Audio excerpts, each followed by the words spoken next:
At the beginning of the movie, we see Elizabeth Sparkle's name being inscribed on a star on the Hollywood Walk of Fame. Moments later, Elizabeth stands on the star as reporters snap her photos. Next, we see tourists taking pictures with the star bearing her name. As time passes, the star begins to crack, and as it deteriorates, people start ignoring it, walking past it, and eventually stepping over the star as if Elizabeth no longer matters to anyone. After this, we see that Elizabeth has been hosting an aerobics TV show for many years. When the show ends, people wish her a happy birthday since it's her 50th birthday today. As she walks forward, she notices the women's restroom is out of order. She glances at the men's restroom across from it and, finding it empty, goes in to freshen up. Just then, producer Harvey enters while on the phone, telling someone to find a young, attractive girl as soon as possible. He also makes some insulting remarks about Elizabeth and her age before he leaves. After he leaves, Elizabeth steps out, saddened by what she overheard. While driving home, Elizabeth becomes distracted by a billboard of herself being taken down, which leads to her getting into an accident. We then see her in the hospital, where the doctor informs her that they've done a full-body X-ray and everything is perfectly fine, so she's good to go. He mentions that his wife is a huge fan of hers and, noticing it's her birthday, wishes her well. However, Elizabeth begins to cry. The doctor then receives an emergency call and rushes out, leaving Elizabeth alone with a nurse. As she tries to get up, the nurse stops her, saying there's just one last exam to perform. He listens to her heartbeat and checks her spine. When Elizabeth asks if there's a problem, he responds that she is perfect to be a candidate but quickly corrects himself, saying she is good to go and wishes her the best. When Elizabeth comes out of the hospital, she reaches into her purse and finds a pen drive with the word substance written on it, along with a phone number and a note that reads "It changed my life." Just then, she's distracted by a man who introduces himself as Fred from 10th grade homeroom. Elizabeth recognizes him, and he tells her she's still the most beautiful girl in the world and mentions following her career. He asks if she'd like to go out for a drink, to which Elizabeth asks for his card. He writes his number on a piece of paper and hands it to her. When she gets home, Elizabeth plugs the pen drive into her TV. A video begins with a man's voice saying, "Have you ever dreamt of a better version of yourself? Younger, more beautiful, more perfect? One single injection unlocks your DNA, triggering a new cellular division that will release another version of yourself. This is the substance. You just have to share. 1 week for one and 1 week for another, a perfect balance of 7 days each. But there's one thing you must never forget: you are one, and you cannot escape from yourself." After the video ends, Elizabeth tosses the pen drive into the trash. However, that night, as she gazes at her awards, she recalls the glory and fame of her youth. Consumed by anger and frustration, she throws the award at her photo and retrieves the pen drive from the trash. She then calls the number to order the substance. The man on the other end gives her an address and abruptly disconnects the call without further explanation. The next morning, Elizabeth finds a casting call ad in the newspaper for the show she had been working on. They're searching for a young woman to replace her. This leaves Elizabeth frustrated, and as she checks her letters, she finds a package from the substance. She quickly opens it and finds a card inside with the number 503 written on it. She goes to the address given to her during the call, and when she places her card on the lock, a nearby shutter partially opens, revealing an entrance. She enters and finds herself in a locker room, where one locker is labeled 207 and another 503. She places her card on locker 503, revealing a box inside. Elizabeth takes the box home and opens it. Inside, she finds an activator in the first slot, a stabilizer in the second slot, a switch in the third slot, a food matrix for both her and her other self. Some notes read, "You activate only once. You stabilize every day. You switch every 7 days without exception. And remember, you are one." Elizabeth stands in the bathroom, gazing at her reflection in the mirror. After a moment of hesitation, she decides to proceed. She fills the syringe with the activator and injects herself. She stands in front of the mirror for a while, staring at her reflection but feeling no difference. Disappointed, she thinks she's been duped. But suddenly she begins to feel dizzy and collapses onto the floor. After a moment, changes start to occur in her body. Her back begins to tear open, and her old eyes are replaced by new ones. We then see her new self emerging, tearing through her old body, and the scene abruptly cuts. As her new self wakes up, she sees her old body lying lifeless on the floor in front of her. When she stands up, she notices the mirror is fogged up. She steps closer to wipe it clean and is astonished to find her reflection young and beautiful once again. After this, she stitches up the torn back of her old body and feeds her old self through injections with the food matrix from the box. As the food enters her veins, the old Elizabeth comes back to life. Now, young Elizabeth stands in front of the mirror after taking a bath, but suddenly she hears a loud beeping sound in her ears, and her nose starts to bleed. In a panic, she grabs the packet of stabilizer and inserts the syringe into old Elizabeth's spine, filling it completely. Then, she takes one of the stabilizers and injects herself, and as she does so, the beeping sound stops. She attends the audition for the TV show, and the selectors are amazed when they see her. She introduces herself, saying her name is Sue.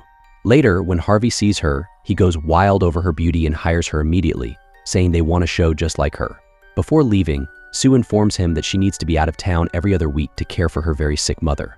Harvey gets up and sits next to her, assuring her that they want her for the show and will work around any obligations, be it a mother, brother, or anything else. Or even a puppy she needs to take care of. The next day, Sue sees her photo on the billboard right in front of her apartment. As the days go by, Sue begins to enjoy her new life, but slowly her stabilizer injections start to run out.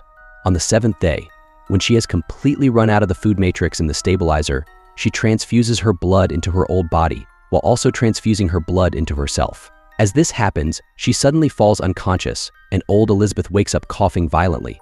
She then gets up screaming in pain and stares at her younger self in shock. She goes to the studio and discovers that her photos have been taken down. Harvey approaches her and asks where she has been. He hands her a box of her office belongings, including her purse, saying they all chipped in. Before leaving, he adds, "It's always great to see you." Elizabeth returns home and discovers a packet from the substance with a note stating that her refill kit has been delivered to her deposit box. She retrieves her kit from the deposit box, and next, we see Sue back again, who constructs a secret room in her bathroom to hide Elizabeth's body. She also removes Elizabeth's old portrait from the wall. One night, Sue goes out partying with her friends, leaving Elizabeth alone at home. Later, we see the food matrix drip she has administered to Elizabeth running out. Meanwhile, Sue returns home with a guy and begins making out with him. But after a while, the food matrix runs out, and suddenly Sue's nose starts to bleed. Feeling dizzy, she rushes to the washroom and remembers she has to switch every 7 days without exception. She quickly rushes to Elizabeth, extracts stabilizer from her body, and injects herself with it. She then returns to the guy, who notices that she looks even more beautiful than before. As he unchains her dress, her internal organs fall out of her body. Suddenly, Elizabeth wakes up to find Sue lying lifeless next to her, and she thinks it was just a nightmare. However, when she comes out, she finds that Sue actually had a party the night before.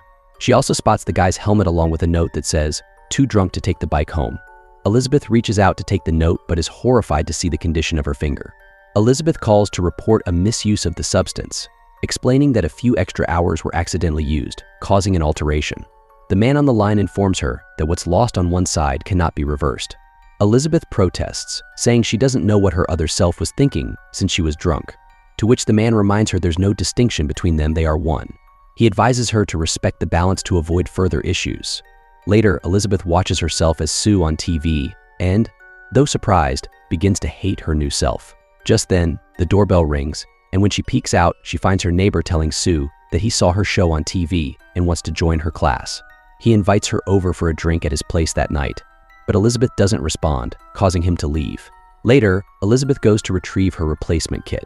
However, this time she hears some strange sounds and quickly grabs her box and purse before exiting the area. She goes to a diner, where an old man says, "It's long." When she asks for clarification, he says, 7 days. Elizabeth notices a mark on his hand, the same mark she saw on the nurse's hand, and the old man winks at her. Then, his wallet falls out, and Elizabeth notices a card with the number 207 among his belongings. She also sees that he has a cut on his back. She asks him if he followed her there, to which he replies that he was just curious to find out how things were going for her. Elizabeth insists that she doesn't know what he's talking about, and that she is fine. He then says it gets harder each time to remember that she still deserves to exist. As Elizabeth gets up to leave, the man asks if she has started feeling it yet eating away at her. She rushes out of the diner and bumps into a guy, and as he goes to pick up his helmet, she realizes it's Troy, the man Sue had brought home that night. She watches him intently, continuing to look at him until he starts his bike and rides away. When Elizabeth gets home, she calls Fred and suggests they get together for a drink. They agree to meet at 8 p.m., and Elizabeth starts getting ready.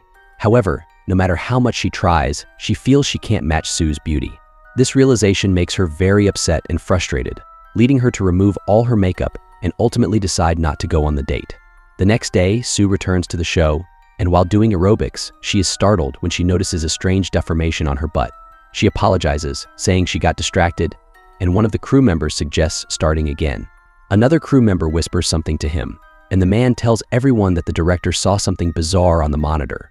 He asks the cameraman to bring up the replay on camera 2. They all gather to check the footage, and feeling unsettled, Sue quickly returns to her green room to check her bum, where she is horrified to find a moving knot under her skin. She slides the knot down to her navel and tries to remove it by inserting her hand into her belly button. After some time, something strange emerges, and she realizes it's a turkey. Suddenly, she wakes up in the bathroom and notices Elizabeth lying unconscious next to her. Sue rushes out and discovers that Elizabeth ate an entire turkey and has been binging on junk food. She then heads to the studio but is shocked to find it completely empty. A man informs her that the TV show has been canceled. Confused, she goes to Harvey, who tells her they can't keep her on the morning show. When Sue asks why, he responds, "The ratings are through the roof. People love you, and they want more of you. That's why we've decided you should host the New Year's Eve show, the network's biggest event, with 50 million live viewers." Sue's success begins to go to her head, and even after a week, she refuses to switch places with Elizabeth. She starts abusing stabilizers, causing the wounds on Elizabeth's body to worsen, becoming infected and filled with pus. When Sue finally switches back after a long time, Elizabeth is horrified to find that half of her body has aged significantly. Panicked, she calls the number, explaining that Sue has taken more time from her without caring about the consequences. The man on the line asks if she wants to stop, reminding her that she's in control and can end the experience.